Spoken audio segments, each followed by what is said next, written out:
You are now tuned in to Go Time Dolphins with Charlie Touche and Kadeem Simmons, the Miami Dolphins podcast that's for the fans and by the fans.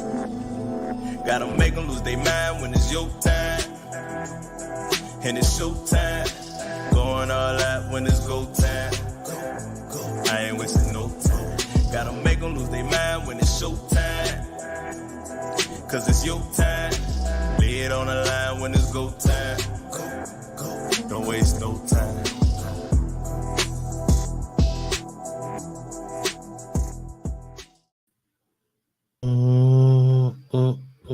Hello. Welcome back to another episode of Go Time Dolphins. Midweeks, Bills in the rearview mirror, I should say. Giants up ahead. A lot to unpack as always. Before we dive into it, before I introduce the host of the podcast, make sure you share, like, and subscribe on YouTube, on Spotify, on Apple Podcasts, wherever you get your Go Time Dolphins podcast. We are also on Instagram, Twitter, Facebook, all the social medias, MySpace, High Five, Bebo. One day I'm going to think of another one which no one else knows. And also Patreon as well. Patreon.com/Go Time Dolphins. But Mr. Charlie Touche, how are you? Bro, High Five is actually a thing. That's a social media platform. You said the exact same thing last time, and I was like, yes. Nah, because I didn't know you was being for real. Yeah, like I can put it up right now. Founded in 2003, American social media network. Like it wasn't massive, but yeah, people used it for a bit and for not much. Yeah, like. But you might as well said MySpace. Yeah, but thinking like MySpace was big. According to Wikipedia, by 2006, it had become the 8th largest social networking service, and then by 2007, second largest social networking service after MySpace. So yeah, but it was also one of the things where because everyone was on MySpace, and it's not so much like today where everyone's on Instagram, TikTok, all that kind of stuff. It was like you were on MySpace or you weren't, and yeah. It's Go Time Dolphins, the Miami Dolphins podcast that goes not only across the pond, but across the world. I'm your boy, Charlie Touche. I got my co-host, Kadeem Simmons, with me. It's always for the fans and by the fans. Your favorite podcast. And Kadeem is rocking the aqua on aqua Dolphins hat. And underneath the brim, it's orange. And I had a hat that looked just like that, but I gave it away to someone in London. He was my Uber driver. The Uber driver said, "Hey, mate, I like your hat." And I'm like, "Bro, you can have it, man. It's all yours, bro. But just know, once you a Dolphin fan, you locked in. You know what I'm saying? Through the highs and the lows. You can't be one of them fans on Twitter that be sometimey. You know what I'm saying? So, you know, I'm coming back across the pond, Kadeem. Maybe we could find an Uber driver and see how he rocking with us. Like, it's a good season to rock with us right now. You feel me? Oh, 100%. And yeah, to kind of like little peek behind the curtain, some of the ideas we have for when you are in London. I think it's fair to say a Go Time Dolphins first is on the cards. Yeah, for sure. So yes, so make sure you're subscribed, signed up to witness that Go Time Dolphins first. But it'll be good to chop it up. What days are you in London between? Like, I know the dates, but let's go to the calendar. Kadeem put me on the spot. I'm gonna say I'll be in London from the 30th. So on Monday. Well, technically, I leave on the 30th, so I probably don't arrive until the 31st. So a Tuesday to Tuesday to Thursday. So we can't even do like a hippodrome for a game. Nah, and then after that, I go to Germany, and then I'll be in Germany for the Sunday. So I know usually, bro, it's like 2 weeks, and then you know what I'm saying. But nah, this time we're gonna make a Euro trip.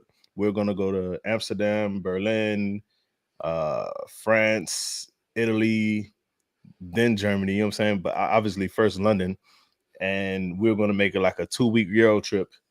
And then some things changed.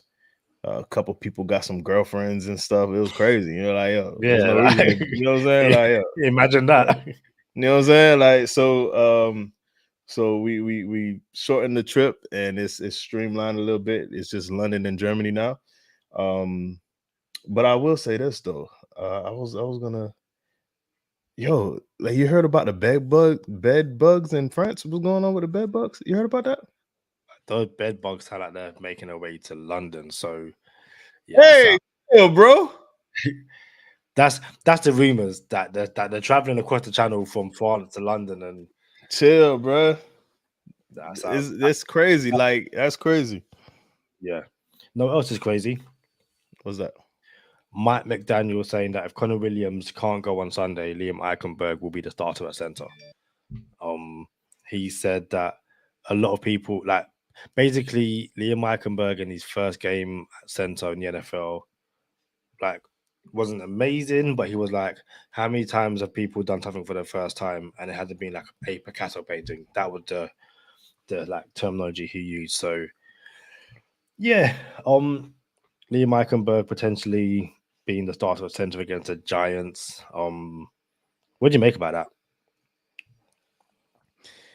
I'll say this: they were right before, so I can't say that they're right now, but they were right before when everyone was clamoring about the O-line, us included. Like, yo, we need O-line help. We need O-line help. We need O-line help. And suddenly, Tua didn't get touched for 4 weeks. It's like, all right, maybe y'all was on to something. You know what I'm saying? So, yeah, Eichenberg looked bad at center, but we got to trust these boys. You know what I'm saying? Now, they put a product on the field. We like the product. Obviously, we had a setback. We lost to Buffalo. Some pieces got moved around. So we got to give these boys an opportunity. We got to give them a chance to put a better product on the field now. So, bro, I like opportunity, bro. Like, yo, just because someone wet the bed before doesn't mean they can't get right later. You know what I'm saying? And on the topic of being crazy, you know what I'm saying? You said, you know what else is crazy? You know, Miko Grimes happened to make her rounds around a picture of her made her rounds on Twitter today.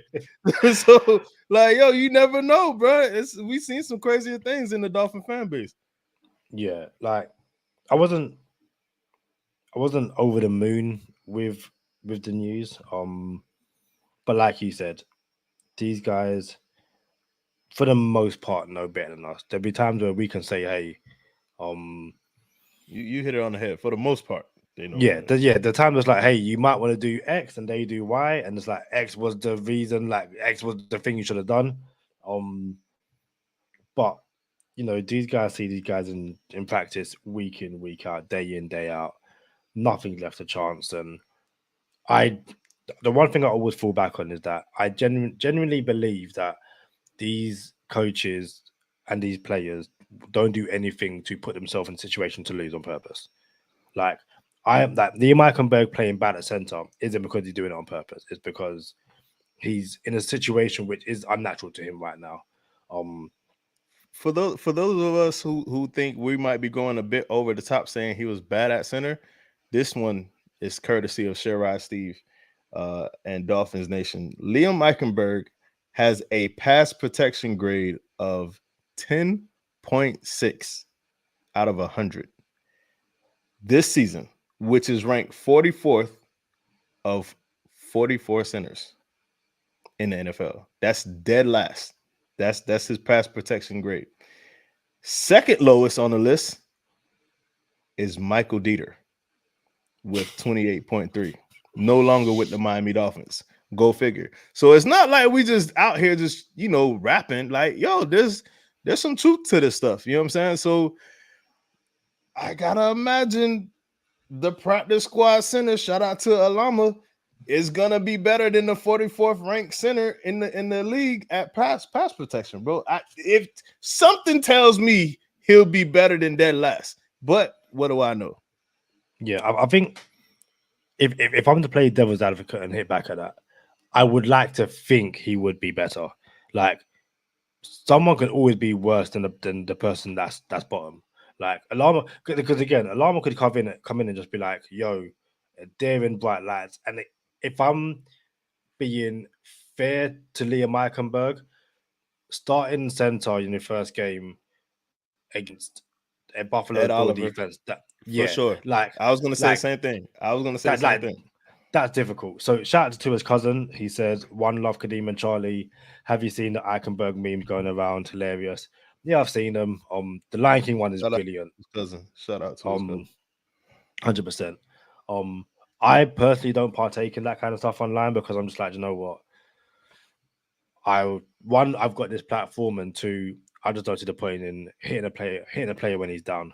But yeah, coming in that situation, um, because I think even for the first two drives, we were okay until Buffalo kind of figured things out, adapted slightly, and at that point everything kind of fell apart. To one Armstead went down injured, and it was like, okay, how do we right this ship? And it kind of never got, you know, never changed, I guess. But no, I just think so far this season, Mike McDaniel's got barely anything wrong. Um, Friend of the podcast, Austin Jackson looks like a whole new player at right tackle. He's getting some love on social media, so hopefully against the Giants team this week, if Liam Eichenberg has to start at center, I can say it can't get any worse. In fact, it can get worse, but hopefully it's not. Hopefully it's trending upwards. Hopefully Conor Williams is the starter, but it remains to be seen. I guess we'll find out more over the next few days as more stuff comes out from practice and press conferences and stuff like that. Also quickly, you probably haven't had time to see this, but there's a video doing the rounds of Tua speaking about being a leader. Have you seen that one? You're on mute. I have not. So he's asked, I think it's from today being Wednesday, he's asked about, you know, how he's evolved as a leader in the NFL. Do you reckon I should play it? Do you reckon we're going to get kicked off? We can't get kicked off, but like, what do you think? Risk it, or should I try my best to paraphrase? I mean, we already here now, Kadeem. Okay, bear with me 2 secs. As I paraphrase very quickly, he speaks about when he first joined the NFL and he was kind of told how to be a leader. Oh, found it. So this is what he says. And how has that developed from the time that you first started playing to now? Have you become more vocal over time? Yeah, I definitely have become more vocal. I think when I came into the league during COVID, it was a little hard for me to find myself leading the way I wanted to lead because of the hierarchy with how I was told I should have led.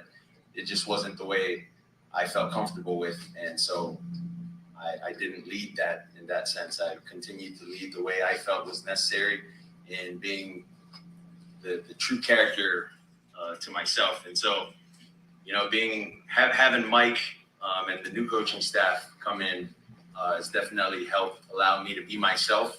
And with me being able to be myself, that's just how it became to be more vocal, feeling.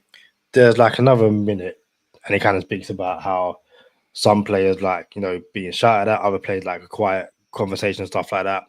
But the one thing I found so fascinating in that first minute, and I don't think it's a surprise, is him saying, he's allowed to be himself under Mike McDaniel, and basically without saying his name, under Brian Flores, that was not the case. Obviously, that's your first time hearing it, but what did you make of that? Well, we actually said this before he even said it. You know what I'm saying? And we kind of knew it. Shout out to 5 Yard League had the same thought process as well. Like just looking at Tua on the sideline, even last year, the first season after Flores, you can still see he was kind of opening up a little bit. This season, he appears to be extremely comfortable. That's just if I'm looking at my favorite player, which is Tua, and his actions and the way he carries himself right now, you can tell like this is more of himself as opposed to being mic'd up when Flores was coach and all you heard was yes sir, yep, got it, okay, that's the whole mic'd up, got it, cool, yep, all right, like bruh, you know what I'm saying, like that, you just knew that wasn't Tua. If you did any homework on Tua, you knew that wasn't who he is as a person. So now you see he's just really chill, he's dancing, he's clowning, he got jokes, all kinds of stuff. You know what I'm saying? Tatted up. Like, come on, bro. The man is extremely comfortable. And when you're comfortable, you get to play comfortable. You know what I'm saying? So he could do his own thing now with the offense. And nah, bro. So we had this suspicion, and now he just confirmed it. Yeah, I guess there's nothing wrong with, the previous coaching staff, Brian Flores, Chan Gailey, all that kind of stuff, saying this is what we envisage our leaders to be like, our captains to be like. And if I remember correctly, under Flores, the coaches chose the captains as opposed to under McDaniel, the players choosing the captains. But I think it's about them just saying, hey, how, like, you're the quarterback. How do you want to lead? And we will follow your lead, as opposed to being like, okay, we want you to do this, we want you to do that, we want you to call the play this way. If someone messes up, we will deal with it. It's there've been a few times during the preseason and during the season where Tua is kind of like, and even in practice, Tua's pulled the guys aside and basically said, hey, this isn't up to the standard that we believe we should be setting. Let's get right. Let's do X. Let's do Z. All that kind of stuff. So, listen, it's great that he feels that way. He's open enough to admit it. And like you said, we're seeing it on the field. We're seeing it with the way he commands the offense. We're seeing it with the way he celebrates touchdowns. We're seeing it with the way he connects with all the players and stuff like that. So it's great to see, and hopefully it leads to more wins over the next few weeks, the next few seasons, and a few Super Bowl rings. Bro, you think Tua would wear a Polaroid camera on the top of his helmet if Flores was the coach? Genuinely, like the man had a Polaroid camera taped to the top of his helmet in the offseason, trolling everybody on Twitter. You know what I'm saying? Like, bro, you see a lot of just yeah, man. I'm here for it too, bro. For sure. Yeah, definitely. So many athletes across all different sports, they kind of say this is when they play professional sports, they played it as a kid and they had the most fun as a kid, and they want to continue that as they get older. For some, they genuinely realize it's a very privileged position to be in, and it's like, hey, I want to have the most fun, because if not, your job could be waking up at 5:30 in the morning and doing the most mundane stuff, or just doing something that you don't enjoy. So dang, bro, you called me out just now. Like, you no, put my because I wake business up out at there? the same time. Like, it's mad. It's absolute mad. Again, for those who don't know, in my previous job, I voted about sports. So when the NFL teams are in London, I was there, and it hurts me as I'm sitting here and I'm seeing all my friends at the Jaguars practice and the Falcons practice. I was like, yo, that was me.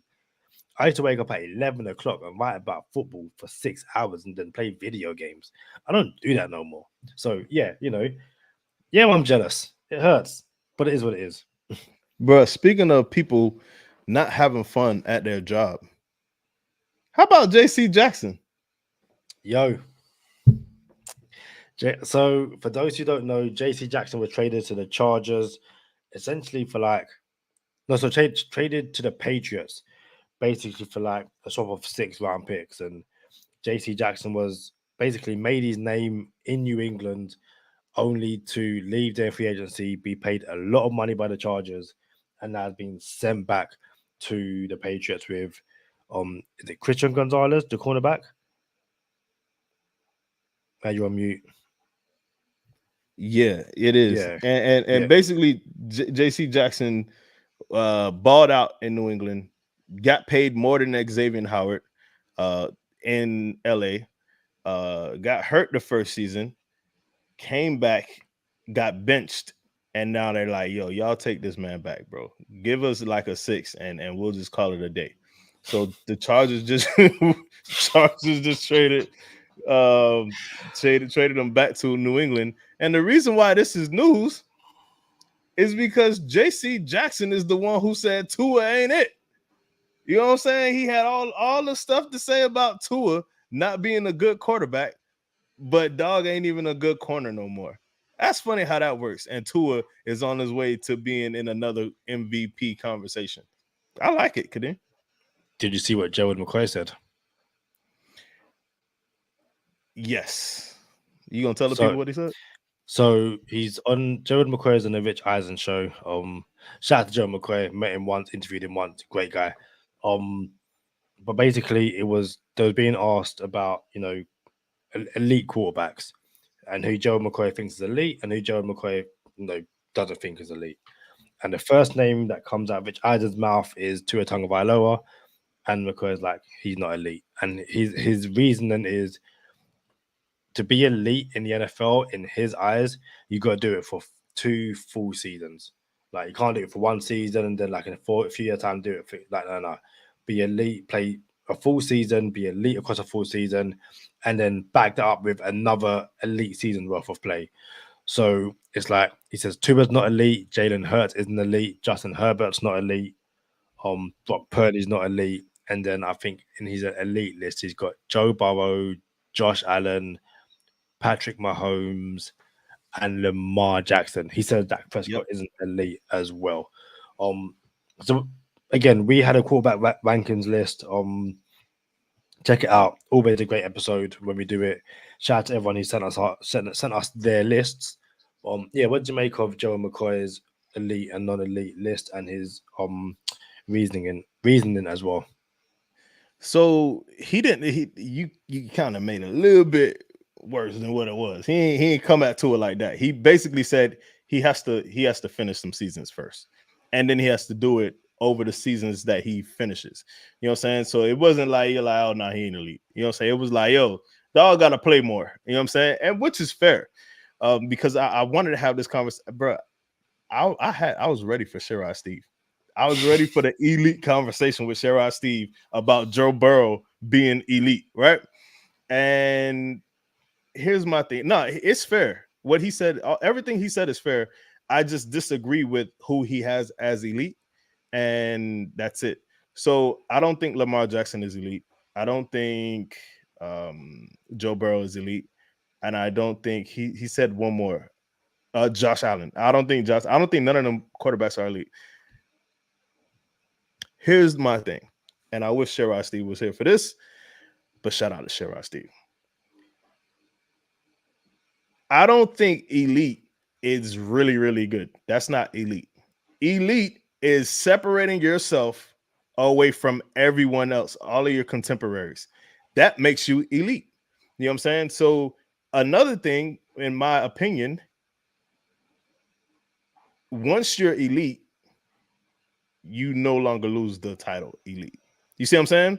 So there has to be a duration, a period of time where you are elite.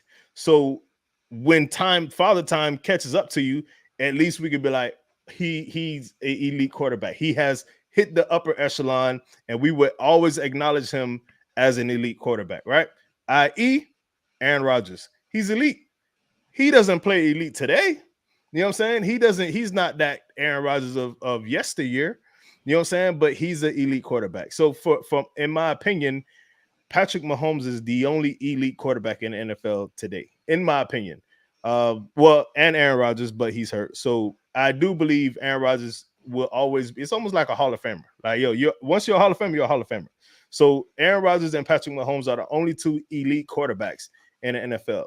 Joe Burrow hasn't done it in a long enough time span. You know what I'm saying? For me to be like, oh, he's elite. Because he's not. He made it to a Super Bowl, but that's it. You don't get no consolation prize. You know what I'm saying? So, but I like Joey Bullets. But yeah, man, all them boys got some work to do if they want to be considered elite. Josh Allen got tons of work to do because dog always turning the ball over when it counts. So he might not ever get a chance to be elite. What you think? I think there's a difference. The word elite can be taken in so many different ways. I do think Allen and Burrow are elite. I think you could argue about again how many years under your belt do you need to have to be elite and all that kind of stuff. But again, for all of Josh Allen's faults and like the guy's not perfect, I think it's fair to say that over the last 3 to 4 years, you'd be better pressed to find 3 quarterbacks who have been consistently as good and reached the peak that Josh Allen has had. And right. You said consistently as good, which is cool. That's cool that you're good. You could be really good. But I'm saying like I'm calling like so when I say consistently as good, I'm like I said Allen is elite, and anyone who's managed to reach that level. So I understand what you're saying. Like I should have said consistently as elite, but like just to be at the level that Allen's been at for the past 3 to 4 years, I think you'd be better. Like I said, I think you'd be hard to find outside of essentially Patrick Mahomes, who's been able to reach that level. My point exactly. If Josh Allen is elite, what does that make Patrick Mahomes? Like the greatest quarterback to play in the last 5 years. But again, you know what I'm saying? Like, so you can't put Josh Allen in Patrick Mahomes' conversation and like, oh yeah, Josh Allen is elite, Mahomes is elite. Like, nah, bro, there's a gap. There's a pretty significant gap between Mahomes and Josh Allen. In my opinion, that is where I draw the line and say, yo, I can't call you elite because you're not this guy right here in Patrick Mahomes. So if you're not this guy, or you're not even in the conversation of this guy, in my opinion, you know what I'm saying? If you're not even in the conversation of Patrick Mahomes, you can't be elite too. You know what I'm saying? Because that literally puts him in the conversation of Patrick Mahomes. I don't like that. I don't think no one's in that conversation. But then, like, if the box of elite isn't just like has space for one person, it's fair to say that. Right. It's fair to say that in the bracket of elite players, the bottom of the bracket could be here, and the top could be here, and that literally could be like Mahomes and Allen. Both can be elite. It's just that again, Patrick Mahomes right now is going to go. Right, if Patrick Mahomes keep doing Patrick Mahomes' thing, he will go down probably the greatest quarterback of all time. So, but at the same time, that doesn't mean that other quarterbacks playing at the same time aren't elite. They're just not going to go down as the greatest of all time. Like, two things. That's not we're going to pull up the definition to elite, but you have to be an elite better. And in order to be an elite better, you got to join us. Oh, that's interesting. Elite. A select group that is superior in terms of ability or quality to the rest of group or society. So that's what I'm saying. Hold on, Kadeem. Hold on, Kadeem. Hold on. Before you go into the definition, let me do this. Be an elite better and join us at MyBookie. NFL, college ball, and brand new cash out system gives you the option to bet and win all season long. First 2 legs of your parlay hit, cash out early and place it on another bet, or let it ride for a chance to hit a bigger payday. Join us at MyBookie from an entire season filled with daily odds, boosts, same game parlays, and a huge prize pool contest. Right now, MyBookie has no strings attached cash bonus that lets you deposit and withdraw quick. Use promo code GOTIME on your first deposit of $50 or more, and you can receive up to $200 in cash instantly, credited to your MyBookie account. That's promo code GOTIME to claim your own cash bonus now. You can bet anytime, anywhere, anything, only with MyBookie. Go time already. MyBookie is elite. So what's the definition to elite, Kadeem? So the definition of elite is, as I get the boxes back up, quick Google search, it says elite, a select group that is superior in terms of ability or quality to the rest of a group or society. That's what it Yep. says for elite. I like it. I like it 100%. I like it. Look, continue, because you know I didn't want to interrupt you, but I'll let you finish. Go ahead. That's what it says. I'm So reading like the so one line. what's this select group that you're talking about? The best. That's the best superior, by the way. So it says select group that's superior to their peers, basically, right? Yeah. To their contemporaries. Yeah. So what is your select group that is superior to their contemporaries in the NFL of quarterback? I need to hear this. What right now? Yes. Okay, no. What I'm saying, so like when I said that I consider Mahomes, Allen, Burrow. I still put Herbert in there. The way he's playing right now, I'd put Tua in there. Basing it off what I've seen so far this season, listen, Aaron Rodgers is elite despite the fact that he played 4 snaps. I don't think he'd be as bad as just seeing Zach Wilson. And I don't think there's many other quarterbacks playing what I would consider elite football. But I would also add that, like I said before, in this group, yes, some are going to still be better than others. That doesn't make you not elite. It just makes you not the elite of the best thing. Not as elite. It doesn't make you not as elite, is what you're trying to say. But here's where I disagree. Here's where I disagree. The group isn't 6 quarterbacks. The group is 2, in my opinion. Patrick Mahomes and Aaron Rodgers. That is the elite group because those 2 are closer to each other. And then the Burrows and Allens and Tuas of the world are closer to each other.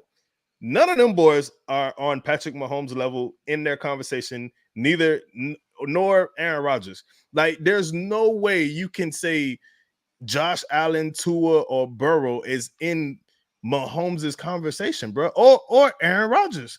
You know what I'm saying? Aaron Rodgers, hold up, Mahomes is closer to Rodgers than the others. You know what I'm saying? That's why that group separates. That group of 2 separates themselves from the group of 5 of the Burrows and Allens and Hurts and Tuas. You know what I'm saying? So that's why, in my opinion, it's not 2 elite groups. It's only 1 elite group, which is the for sure. Here's another thing. They are for sure Hall of Famers. We can't say the same about these other quarterbacks. Can't say the same about Allen. Can't say the same about Burrow. Can't say the same about Tua. None of them boys are for sure Hall of Famers yet.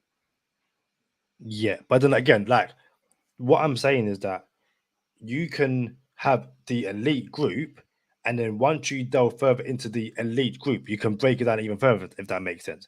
And that doesn't make them. That's not what the definition says. No, but you read the definition.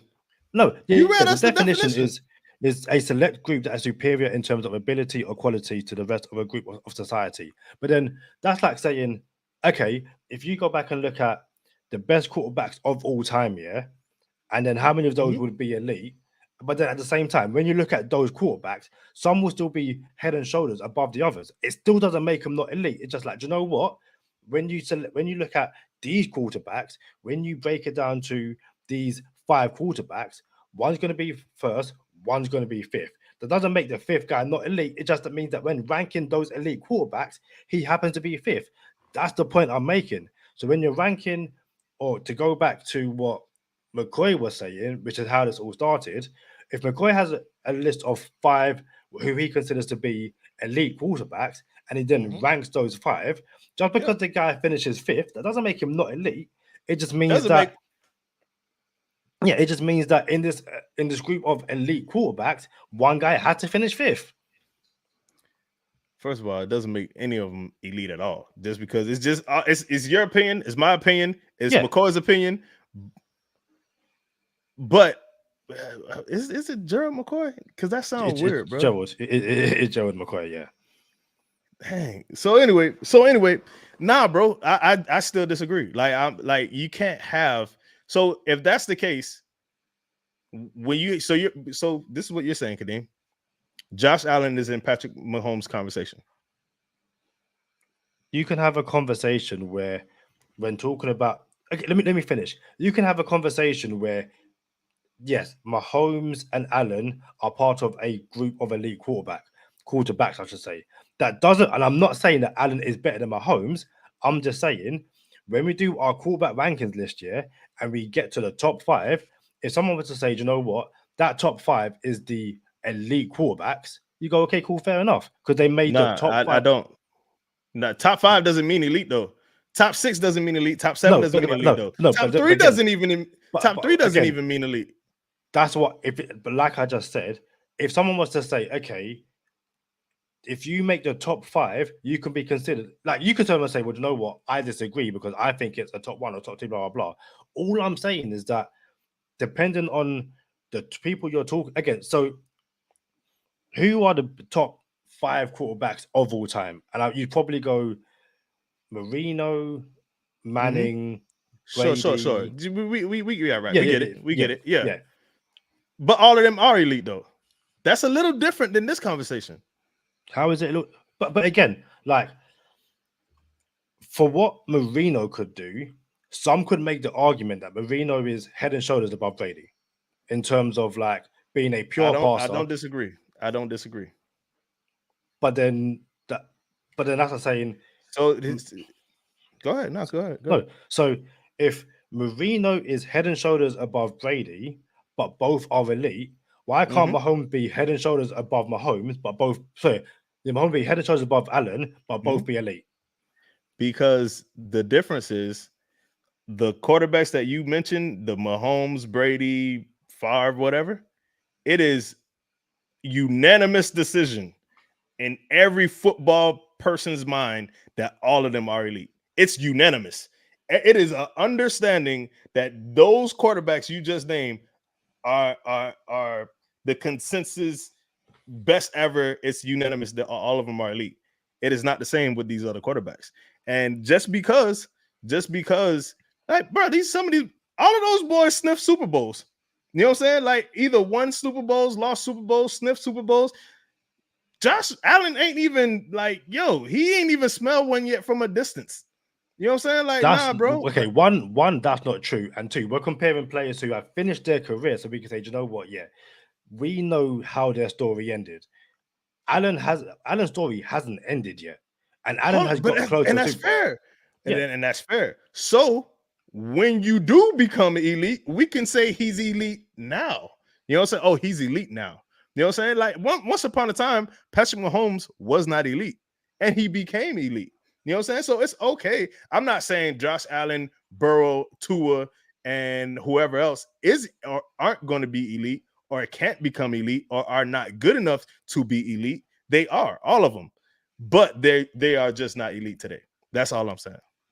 And yeah, I didn't think this would be a quarterback conversation. Listen, in the comments, let us know what you think about the definition of elite, your definition of elite, and all this kind of stuff. I just think it's one of those things where, 1, it makes great conversations, but 2, ultimately, I do think that you could probably get enough people whose opinion you probably do value quite highly, and they will tell you that Josh Allen is an elite quarterback. And again, I disagree, bro. Like, we could ask the circle of people that me and you know together. We can ask them, and I disagree that the consensus of our circle would say Josh Allen is elite. Yeah. Like, so let's just say 10 people that me and you know together, right? Yeah. And we don't have to name names, but the 10 people that you and I know together, we can ask them, hey, do you think Josh Allen is elite? And we can leave it there. And I think 6 of 10 would say no.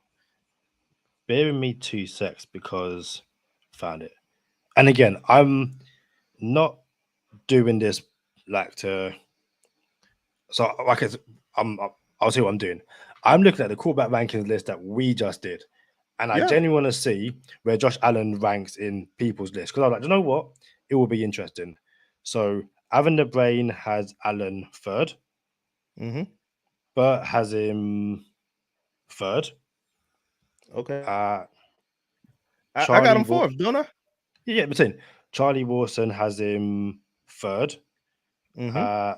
I had him third. This is mental. Kai Kidd has Josh Allen fourth. Josh Casca has him second. LB has him fifth. Steve has Josh Allen third. Thomas Valentine has him second. And you have him fourth. And like, to me, I generally find it quite interesting that no one had him outside the top five. And if you're a top five quarterback in the league, like what I was saying, people can make an argument that you are elite. You can. I do not disagree with that. I do not disagree. If you're a top five quarterback, you can't make the argument that you're elite. I didn't say that. But I can also make the argument that just because you're a top five quarterback doesn't mean you're elite. I.e., Tua is my second best quarterback in the league today. Last week he was first. He's not elite. Tua is not elite yet. I think there's a criteria that has to play into being elite outside of the definition. Now, this is just my opinion, obviously, which is duration. You know what I'm saying? You can't have the best season ever as a quarterback 1 year and break all the records the NFL has ever seen and say, oh, he's elite. And then the next year has the worst season ever, not because of injury, for the next 2-3 years. That doesn't, no, you can't be elite like that. You know what I'm saying? So I think there's a time, there's a duration, and there's duration, there's eye tests, you know what I'm saying? And then there's, I think stats might play a role in this too. You know what I'm saying? And I said might, but so yeah, you can't, I didn't say just because he's top five, I didn't say he's not top five. I didn't say he's not top three. I just said he's not elite, because you can be top five, top three, and still not be elite, in my opinion. That's why Mahomes is in a category of his own. And this, to put a button on it, I also said Rodgers is still elite. Once you are elite, you're forever elite. But Rodgers is no longer a top five quarterback. Yeah, that's cool. Again, let us know in the comments.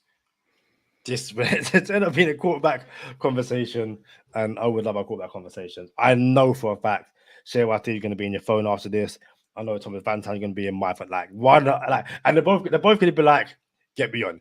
Like, why didn't he get me on? So why not, bro? I really didn't want to, bro. I had that lined up for like February. You know what I'm saying? I was ready for Sherrod Steve, bro. Like, yo, I know he's gonna say Burrow is elite, and that was supposed to be for Sherrod Steve, not for this episode. But we're gonna need to have that callback episode early. Like, season finishes, callback rankings, get that stuff in, because that's gonna be a whole summer thing. Listen, I am not from the United States, as you can tell from my voice and my accent.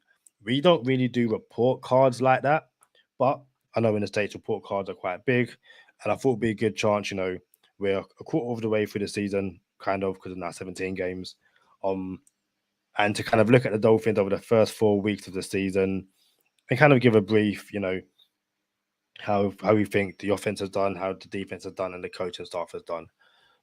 So if you've been living under the rock for the past month, the Dolphins are 3-1. Won their first 3 games, beating the Chargers, Patriots, then put up 70 against the Broncos before letting Buffalo put up 48 against them. So they are 3-1. What grade would you give the Dolphins offense, and why through 4 weeks? I give it an A. I think it's an A. Just because you have an A grade doesn't mean you can't have a loss. Because not necessarily the loss might not be on the offense. Not saying that it was or wasn't, but I give the offense an A because I think it's the best offense in the NFL. I think it looks good. It passed the eye test, the smell test. People are executing. There's a legitimate conversation you have to have about Austin Jackson, friend of the podcast. Yo, what did we do? You know what I'm saying? Because now you got Connor Williams, you got friend of the podcast, Robert Hunt, you got Austin Jackson, contracts expiring, all 3 of them. And then you have a left tackle that I don't even know why you would want to bring this left tackle back because he's never on the field. So there's a legitimate conversation that, are we going to bring back Austin Jackson?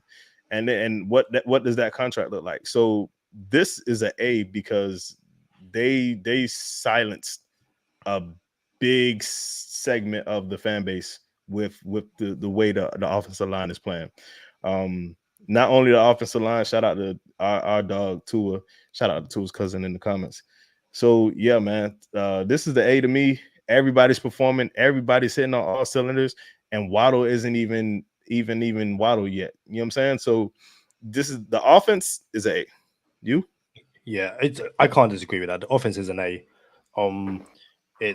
We went into the season going or having question marks about the offensive line and the run game, and through the first 4 weeks, I think both have been answered to some degree. Is it perfect? No. Could it be better? Yes. But is it head and shoulders as to where it was last year? Yeah, definitely. I think the Dolphins headed into Buffalo and will head into the Giants game, and we can't sit here and say that it's going to be a pass-heavy game because the way Devon Achane is running right now, you want to feed that guy as much as possible. At the same time, you still want to feed the ball to Hill, and like you said, Waddle hasn't even really got going yet. So, I think this offense is an A, but at the same time, there's still definite rooms for improvement. Can we execute on third and short? Can we? Yeah. And didn't say A plus.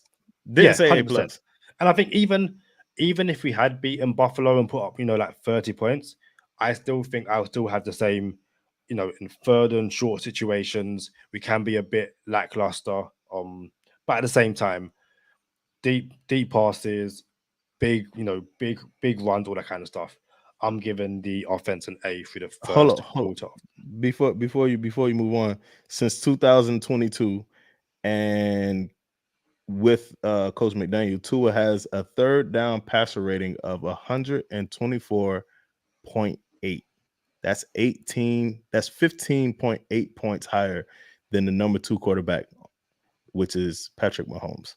So yeah, we're nice, but you got to play offense and defense and special teams. Yeah, Achane only had 8 carries, by 8 touches, by the way, over 100 yards and a touchdown. That's crazy. Yeah, it's mental. Speaking about things that are nice, what's your report card for the defense? D-. It is not good, bro. It is not good. They came up, they made a play when we needed them to in LA, and that might have been the last play that they made when we needed them to. Yeah, we beat Patriots. It stayed close, but man, bro, this defense just gave up 48 points to a team that's good, but still, bro, this defense is in trouble. It's not an F because there's worse defenses out there. You know what I'm saying, but it's a D. And maybe D- is harsh, but it's a D. Solid D. Yeah, I think I saw on social media earlier, and it hit me there. I was like, where's the kind of like exotic looks that we expected from this Vic Fangio defense? Like at the moment, it seems very vanilla. It seems very bend but don't break and keep everything in front of the safeties. And that's great. But like we keep on saying, we pay way too much money on this defensive line and elsewhere to not generate pressure. Like, we literally go back and watch our Broncos review. We sat here and said we put up 70 points, gave up 20. The defense didn't have to do much. Russell Wilson was kept clean all game. It's just astounding how, don't be wrong. Like, there are times when Van Ginkel gets home or someone gets home, but you're just going, it's not consistent. And I think watching Buffalo be able to send 4 and constantly have 2 moving, and we send 4, and a quarterback is just standing there in the pocket like, I've got all the time in the world to do whatever I want. So yeah, I didn't even give it a grade. I'd give it a D. I don't think a D- is harsh, but I'd give it a D. So much to work on. And I don't think getting Ramsey back is the answer as well. I think something needs, it will improve, but this defensive line needs to basically sort it out, I guess. I don't know that I expected exotics. I thought this is what we were going to get from Fangio's defense. I thought there was going to be a lot on the D line to get home, but I didn't think they were going to be suey. You know what I'm saying? I thought this was going to be the look, but I thought it was going to be like productive. You know what I'm saying? What you got on the special teams? Very, very quickly, we have a comment, and I also want to say the one thing a lot of people shouted out about this defense, they said it will make friend of the podcast, Javon Holland, look amazing. And friend of the podcast, Javon Holland, is arguably the best safety in the league right now. We saw it come in. Shout out to friend of the podcast, Javon Holland. There should be no conversation or no debate about whether that guy gets a contract extension in Miami. Shout out to Miami Dolphins. So shout out to Tua's cousins. He says, Miami Dolphins defense needs to make a statement against the Giants offense. I understand it's the Giants, but they can't be looking good against us this Sunday, or else the media are gonna go ham. Agree. Like, Danny, I don't even know. He's just Danny. There's nothing after. He's just Danny right now. Special teams, I'd give it a B. I think Jason Sanders has missed one kick, and that was the Patriots game, and that was a blocked field goal attempt. And we've given up one touchdown. No, he missed one. He missed one against the Chargers. Yeah, right. Sorry. And also we've given up a touchdown on special teams, but outside of that, it's been kind of expected, I guess. So yeah, I'd give it a B, maybe a B minus. Nothing special, nothing to write home about. How about you? I give it a C because we let a kick go back to the house, and then we had some miscues in the kicking game. So other than that, it's a C. It's not worse than a C. I don't think it's better than a C either. We'll get into Coach McDaniel's grade in bonus time. You got something to say before we go into the bonus time? Make sure you share, like, and subscribe on all social media platforms. And if you're feeling generous, come join us over at Patreon, patreon.com/GoTimeDolphins. And shout out to my bookie as well. Y'all know what time it is. Stay positive, test negative. For Kadeem Simmons, I'm Charlie Touche. Thank you for tuning in this time.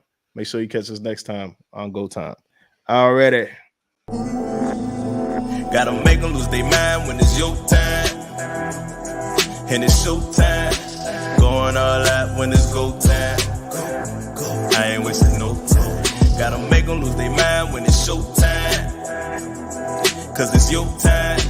Lay it on the line when it's go time. Don't waste no time. Gotta make them lose their mind when it's your time. And it's showtime. Going all out when it's go time. I ain't wasting no time. This guy's not even here. That is absolutely amazing. Shout out to Charlie's Dolphins gaming chair. We've shown it on the stream before, but it's a thing of beauty. My one, it says Secret Labs, but you can see Batman behind me. Let me bring the camera down a bit. That didn't even go down. Yeah, I'm rocking the Batman Secret Labs gaming chair. Massive Batman fan, as long-time listeners know and new-time listeners know as well. So I won't delve into my heaviest.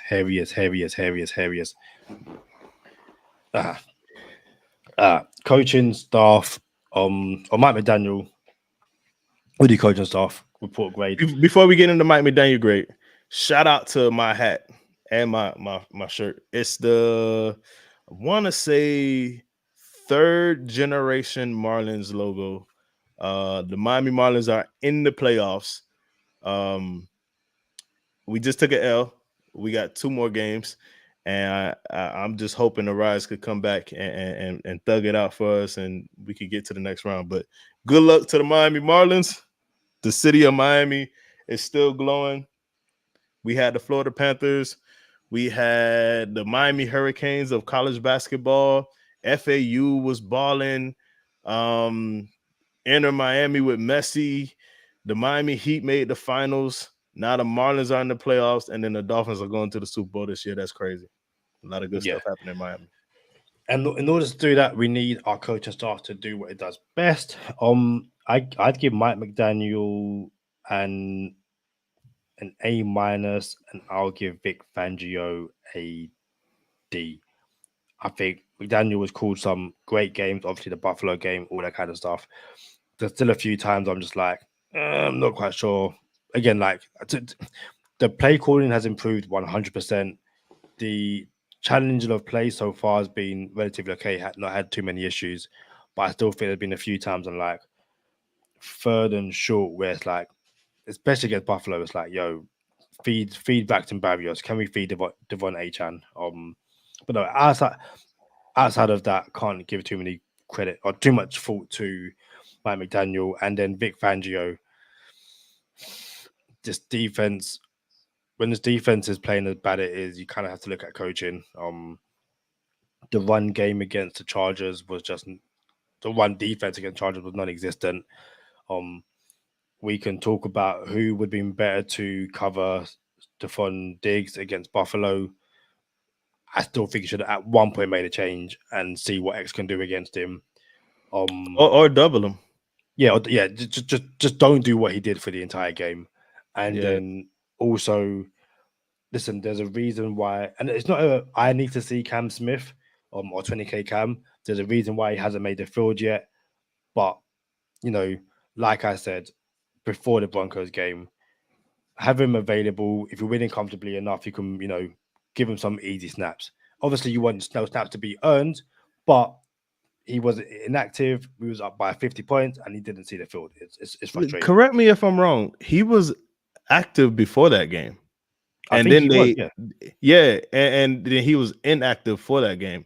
So I think obviously we knew the outcome beforehand. They would have had him active, and then I think he would have seen the field for sure. But he was active before, just in case, and he didn't get any snaps.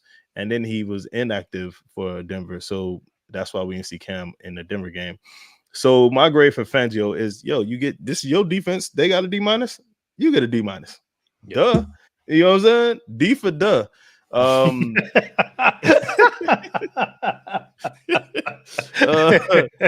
know what I'm saying? McDaniel.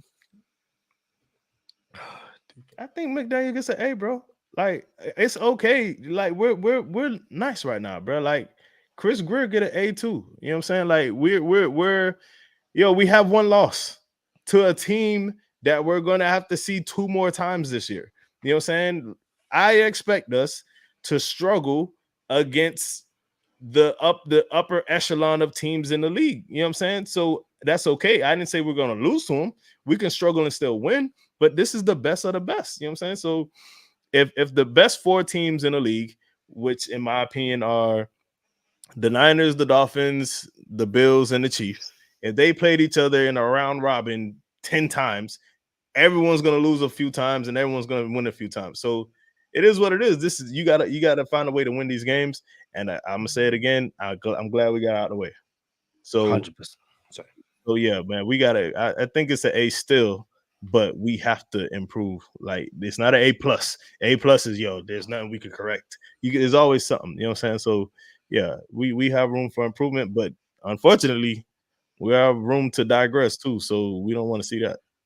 100%. Those A+ will come in Las Vegas when the Dolphins win the Super Bowl. But is there anything else from you, Charlie? The Dolphins will play in the Super Bowl on my birthday. We're gonna win a championship, Kadeem, on my birthday. You know what a day that's gonna be, bro? It's gonna be epic. Bruh? It's gonna be epic. Like, there's no better birthday present than a Super Bowl ring. That's all I'm saying. We will see you on the next one.